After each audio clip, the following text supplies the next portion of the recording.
The Northeastern Hill University today took the decision to conduct a common university entrance test for the undergraduate programs of central universities. This decision was taken at the meeting of NEHU Vice-Chancellor with Meghalaya Education Minister Lakman Rumbui and Principal of Colleges held at the Multi-Convention Hall of the university. Speaking to the media, some of the principals said that they were not fully convinced of holding such a common university entrance test, as many of the queries are yet to be answered. Tests have a different component, and one of the English, then language, then based on the text, and also the general test if the student opt. Depend upon which course, which subject they want to pursue in their graduation.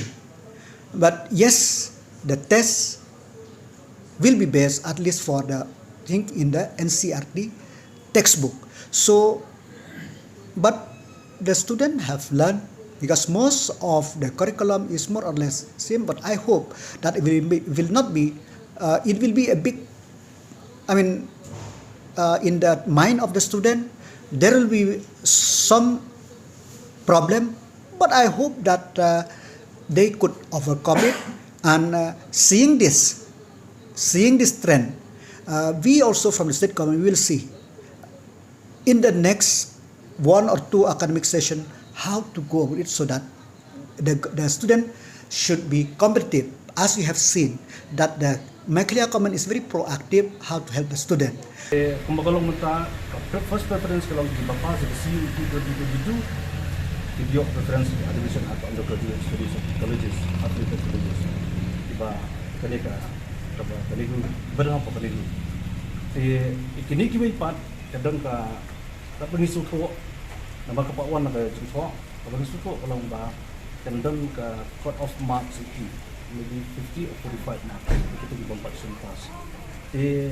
Instituto hi bagani kali balong mandatory ya baru kenapa tiap The students seeking admission into the university, CUET is compulsory, and this is not coming from Northeastern University. It is the order or notice from UGC, which is the authorizing body which is looking after the higher education system, and collectively the state education department and Northeastern Hill University has decided to go ahead with CET and to sensitize the colleges, the students and the higher secondary schools, teachers, principals and students about what CET is all about.